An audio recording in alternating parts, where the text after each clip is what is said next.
there, friends. Welcome back to Second Star to the Left. I'm Michelle, and this is my daughter, Billie. Hi. And here's where we'll share board game reviews, ramblings, and a few wrong turns along the scenic route.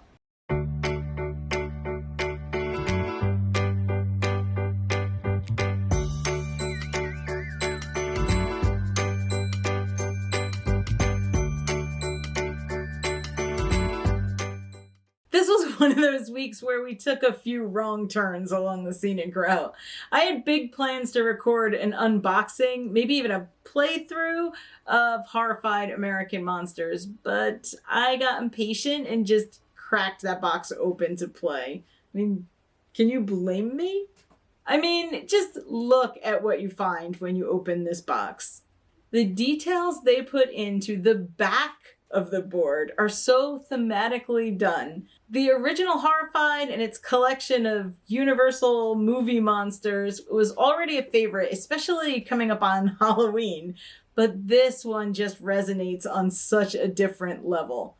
For starters, we are big fans of CW shows, the old ones like Buffy and Angel, Supernatural, and more recently even Teen Wolf, and also shows like X-Files. So these cryptid legends resurface over and over in those storylines, and these monsters feel like old friends or something creepier but just as familiar. And the locations on this board feel nostalgic in a horror movie hometown kind of way. There's just something about this park ranger-esque color palette that is at the same time comforting and a bit unnerving. Like waking up in the middle of the night in a tent when you're camping and you hear a sound outside the tent. Logic brain says you're going to be okay, but still, don't go outside.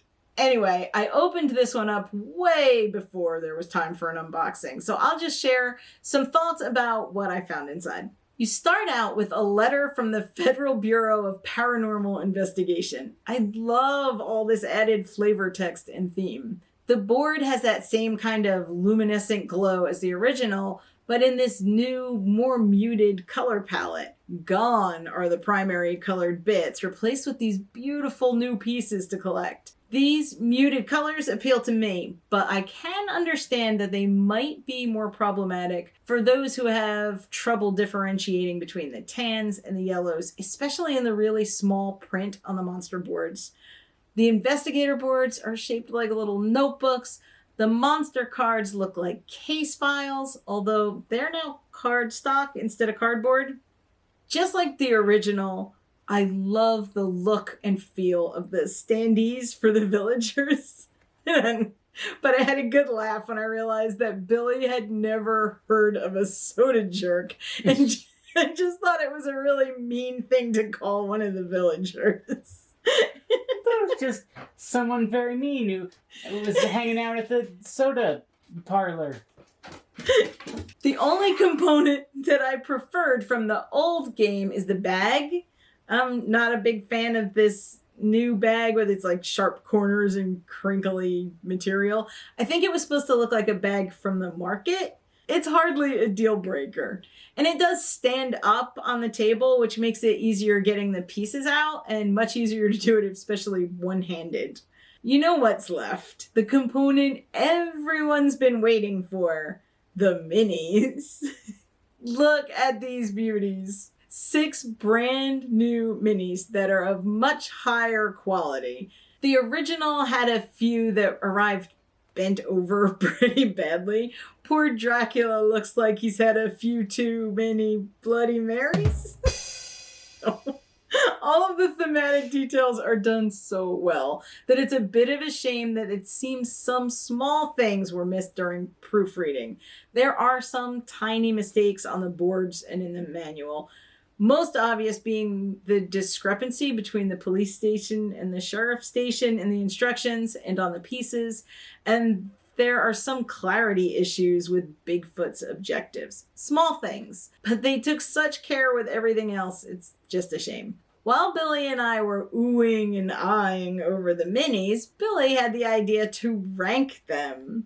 We were going to share a list, but it seems that we have very different ideas on which ones are our favorites. So we're going to compare our lists, and then, most importantly, we're going to let you decide which one Billie will paint first. And this is very important vote because Billie is going to do this as her first mini painting video. Yep, you heard me. She's gonna make a video. So choose well, or be mean. No, don't, but choose well. For the purpose of our list, we are ignoring the defects in some of the originals and judging them as if they arrived in perfect condition. Okay, here's our rankings. There are 6 minis for each set, although Frankenstein and the wife count as 1 in the original. So the wife doesn't even get her own card. She just shares with Frank. Okay. At number 12, Billie has... The Invisible Man. Okay, so The Invisible Man. No, it's close. It's close. I have at number 12, I have The Mummy from the original set. Why did you pick The Invisible Man? He's just kind of a guy in a trench coat, He's just a dude. He's just standing there. Yeah, I think the mummy just looks kind of like a guy tripping over something with some shoddy clothes on. How dare you insult the Mummy Mini? The Mummy Mini is at the bottom. All right, number 11, I have The Invisible Man because he's just a dude in a trench coat. I mean, he's fine. He's also way smaller than everybody else. So, I don't know. He's just the miniest of minis. For 11, I have The Mummy. So they're pretty much interchangeable, really small dudes. Not much going for them. At number 10... At number 10, I had Bigfoot. Really? Yes. Oh my god. You're just wrong. No, but look, I mean, it's a nice sculpt, but he's kind of... No. boring and overdone. You are so wrong. I have Little Drunk Dracula at number 10. Yeah. He's fine, but he's kind of wimpy for a vampire. I like my vampires a bit more, brooding. Like Spike or Angel. You should cut in Puppet Angel. Okay, so that was our number 10. For number 9, I have Wolfman. Because I had to look up what he was. I also have the Wolfman for number 9. Yeah, he's okay. And I think if we paint him... I just love his pose. Yeah, but he looks like he's going, stop. Hey, guys. Hold on a second. Calm down. You don't need to hunt me. It's cool. I'm cool. I'm just a teen wolf. No. All right, so don't hunt the Wolfman. He's number 9. Look out, Scott. For number 8... For number 8, I have Dracula. Fair.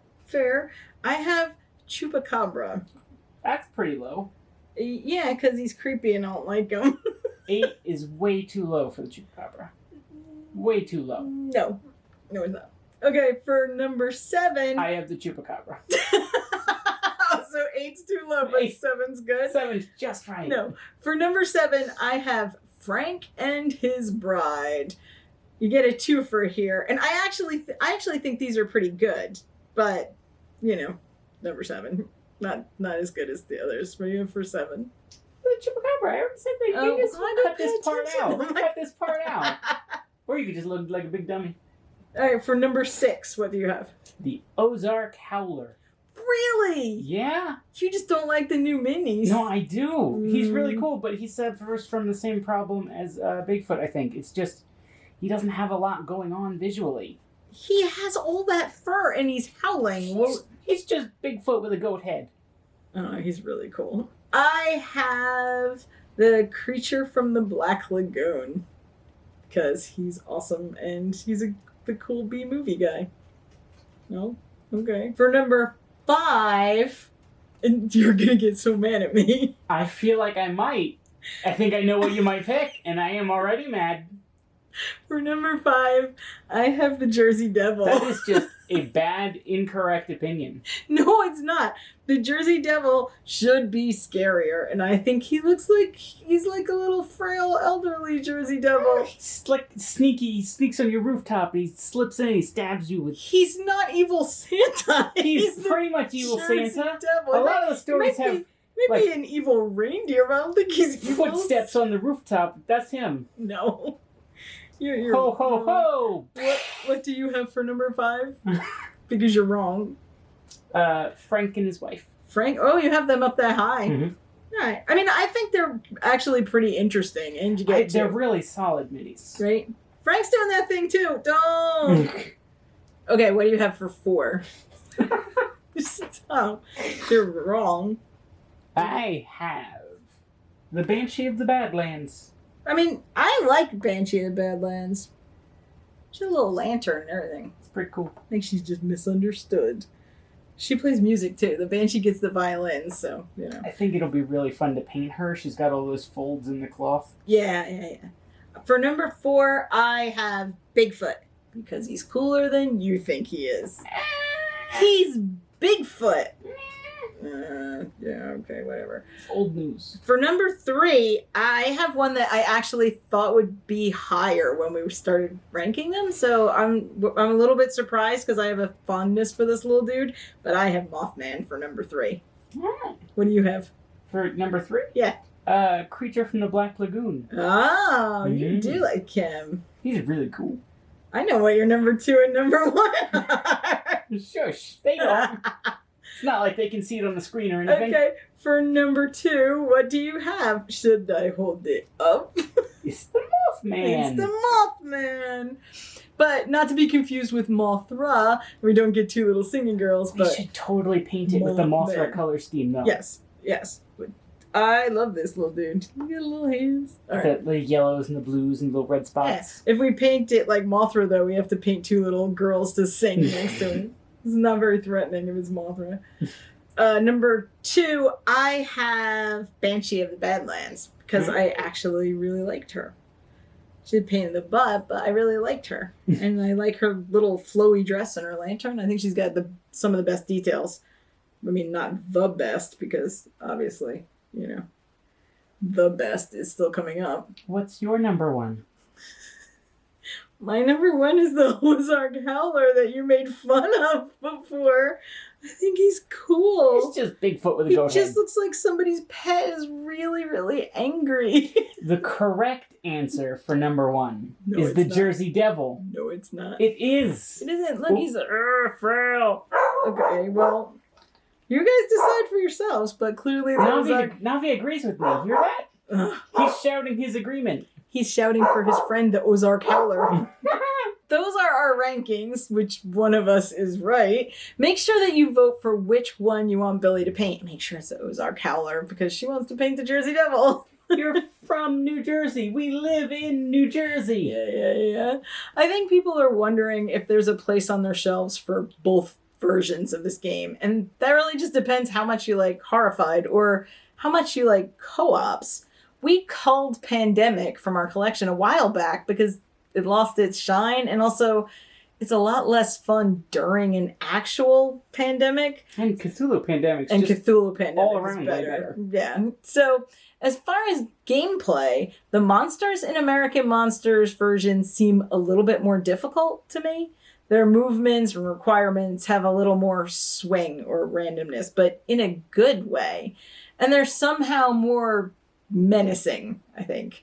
Maybe it's that camping thing again.